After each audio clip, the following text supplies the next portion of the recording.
In this lesson, graphing square roots and cube roots, we are going to take a look at the different aspects of the graphs of each of these.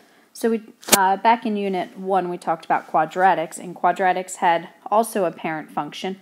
The parent function in quadratic was just y equals x squared. That was the most basic of them. For a square root, the parent equation would be f of x equals just the square root of x. Now keep in mind, when we look at the graphs, we are not going to be looking at imaginary numbers, so we are only looking for our x values for our domain to be greater than 0. So we don't want anything inside of your square root to be a negative number. So for your domain, we can include 0 because the square root of 0 is just 0, which is possible.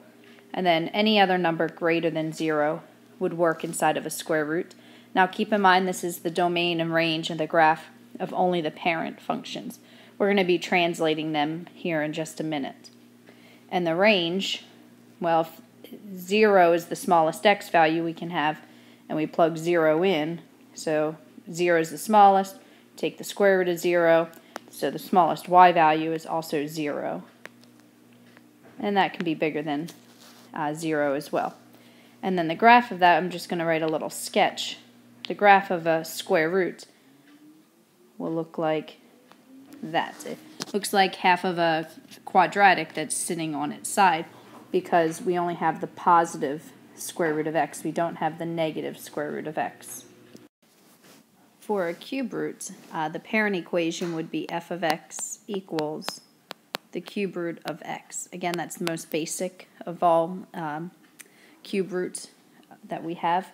Now for the domain, remember that's all the values for x. So if you think about it, in the square root we had to eliminate, we couldn't have possible values for x in a square root because we didn't want negative numbers. But negative numbers are okay inside of a cube root because if you took the cube root of a -8, it would just be a -2. So cube roots, you can include those negatives. In fact, you can include all real numbers, so -infinity to infinity. And then the range, since we're including any x value, any y value is also included, so -infinity to infinity. And the graph for a cubic function looks like a cubic function that's laying on its side, or yes, a cubic function that's laying on its side. So let's take a look at this graph. Graph y equals 1/2 the square root of x and y equals the square root of x on the same set of axes, and then compare the two graphs. And then we're going to find the domain and the range. So the first thing is that they are both square roots, so we get an idea of what they're going to look like. One thing that would be beneficial is to make a little table of values here to graph it. So this will be just for the parent graph, y equals the square root of x. So I'm going to choose some x values, so I'll choose 0. The square root of 0 is 0. I'll choose 1. The square root of 1 is 1.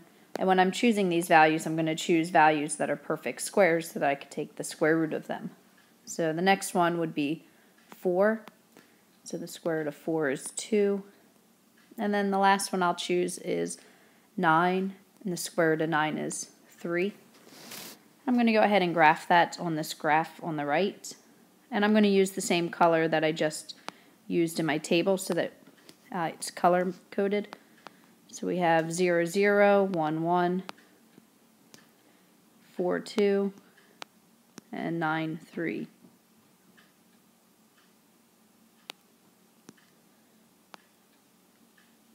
So that would be y equals the square root of x.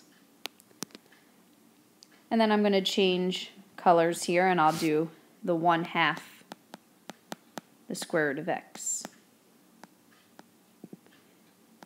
I'm still going to choose the same x values that I did in the previous one because they were nice, but we're just going to take half of the square root. So if I plug in 0, the square root of 0 is 0, and take half of that, you're still going to get 0.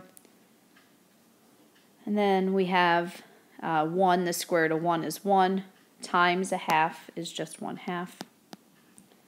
And then 4, the square root of 4 is 2, 2 times 1/2 is 1.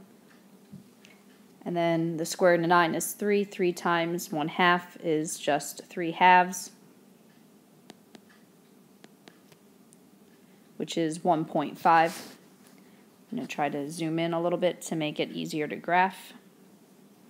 So 0, 0, and then 1/2, and then 4, 1, and 1.5.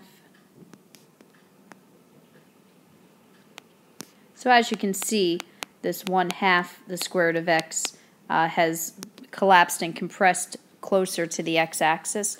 And the reason for that is the a value. If you think back to quadratics, we had an a value out in front. The a value determined if it was reflected. It determined if it was fatter or skinnier. Vertically stretched, compressed, that's the fatter, skinnier. So this 1/2 made it vertically shrank. It made it skinnier, if you will. So let's see. This is the comparison. It has a vertical shrink of 1/2. That was the y equals 1/2 square root of x. Let's see. They have what we call the same locator point, which we'll talk a little bit about later. The locator point essentially is just the vertex, quote unquote, the vertex where it's located around. In this case, the locator point would be 0, 0. It's this point here where the square root function it initiates from. And they're both square root functions. It's pretty much the comparison that you have there. And the domain, well, the domain for both of them is exactly the same. The furthest left point would be 0, and it includes 0. And then it goes to infinity. So we're going to include 0 and go to infinity. And then the range, the lowest point is also 0, and it's going to continue up. Again, very slowly it's going to continue up, but it will continue to go without a bound to infinity. The next graph is of your cube roots, and we have -3 times the cube root of x and the cube root of x. Again, the parent is going to be our first one, so I'm going to go ahead and make a table of values for that. So we'll choose 0, and this time I'm going to choose x values that are perfect cubes so I can take the cube root of them. So the cube root of 0 is just 0, and then 1 is the next perfect cube. The cube root of 1 is 1, and really the last one that will fit on our graph will be 8 as an x value, and the cube root of 8 is 2. So we'll graph that. So 0, 0, 1, 1, and 8, 2.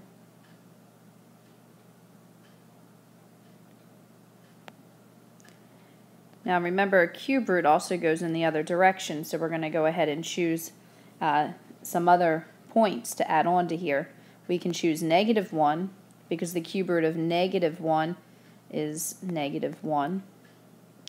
And we can choose -8, because the cube root of -8 is -2. So that gives me 2 other points that I can use on my graph to create that cube root graph.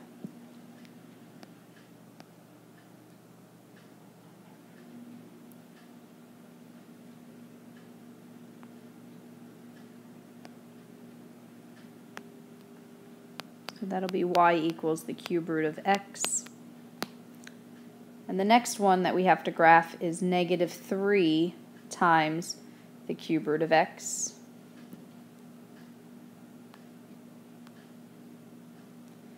Again, I'm going to choose the same values. Hopefully they will work out for us. So we can choose 0. So the cube root of 0 is 0, so I'm plugging it into this equation over here. And then I'm going to multiply the cube root of 0 times negative 3, which is just 0. And then the next one I'll choose is 1. The cube root of 1 is 1 times negative 3 is negative 3. And then I'll choose the 8. The cube root of 8 is 2. 2 times negative 3 is negative 6. And again, since I know I'm going to have to choose, I can choose negative 1 and negative 8. We'll do that as well while we're here. So let's see. The cube root of negative 1 is negative 1. Negative 1 times negative 3 is 3. And then the cube root of negative 8 is negative 2. Negative 2 times negative 3 is positive 6. So we're going to go over to the graph and graph those points.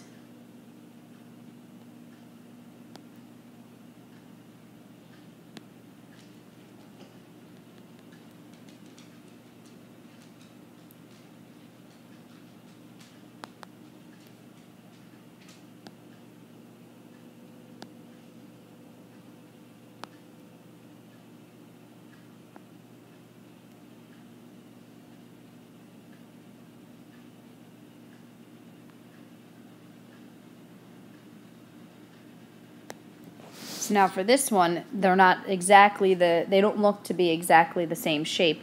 The reason that this one is looking a little bit different is because of the negative 3 in front. So the negative 3 did a few things. So one of the things that the negative 3 did was to make it vertically stretched, made it versus the last one, which was a shrink, because it made it closer to the x-axis. This one made it further away from the x-axis, so that one is vertically stretched. And that was because the number 3 is bigger than 1, versus the last one we had a number 1/2, which is less than 1. The negative also reflected it across the x-axis. So that's a few things that we want to note about this graph. So this one is y equals negative 3 cube root of x is vertically stretched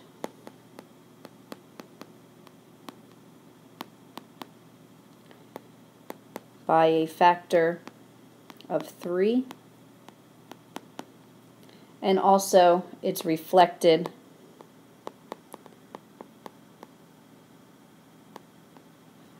across the x-axis.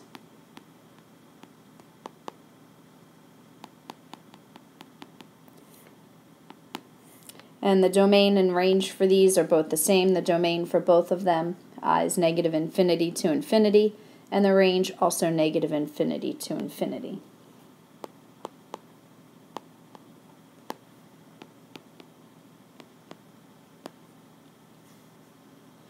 Now for the next one, let's see what we have. The period of a pendulum is the time the pendulum takes to complete one back-to-back, back and forth swing. The period t, which is in seconds, can be modeled by the equation that we see right here. T equals 1.11 times the square root of L, where L is the pendulum's length in feet. And it says use the graphing calculator to graph the model.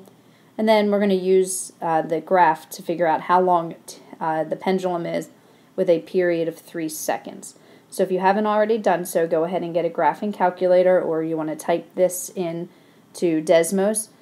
There is no L in Desmos or on your graphing calculator, so you're going to have to use X, and then capital T would represent your dependent variable, which is your Y value. So the independent variable is L, and then T, which would represent your dependent variable. So here on the right, I went to Desmos and I took a screenshot of this graph, what it should look like. And over here, I plotted a point. I had to come really close to it in order to estimate it.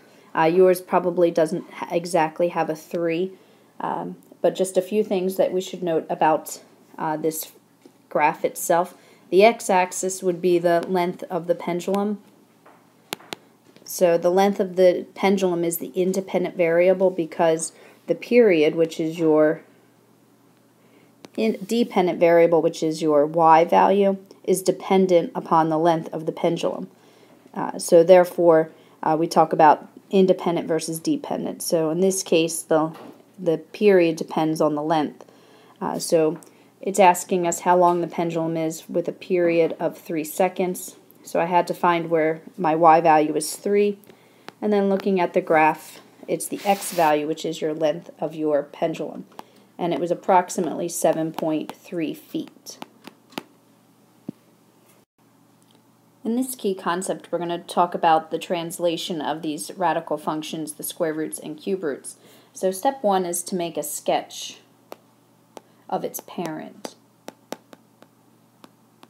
So it'll be either a times the square root of x, or it'll be a cube root that you'll make a sketch of. And then step 2, you're going to translate the graph horizontally h units and vertically k units. And that'll be pretty similar to what we've done, and it's called the locator point, where we move things and how it moves around, and it's going to be identical to how it was in quadratics. So I'm going to do a couple examples down here at the bottom before we even go ahead and do a closer sketch of them. So for example, if you had y equals the square root of x minus 3 plus 2, the locator point, which I'm going to abbreviate as LP for locator point, would be 3, 2. Because remember, this is x minus h and then plus k, identical to how it was in quadratics. So for this square root one, you would move to 3, 2 on your x-axis, put a point, and then know that a square root would look like this. So another example of this would be y equals the square root of x plus 1 minus 3. The locator point in this one would be -1, -3. So when we graph that, you'll graph the point -1, -3, and we know a square root, what the general shape of the square root looks like. And then for the cube root, again, identical to the same process. So if you had y equals the cube root of x minus 4 plus 1, the locator point would be your h and your k again, which would be 4, 1. So we would go to 4, 1. And that is the point that was shifted from 0, 0. And a cube, the cube root looks like this. So you have your point of inflection. So at that locator point, right there, 4, 1, that's called the point of inflection.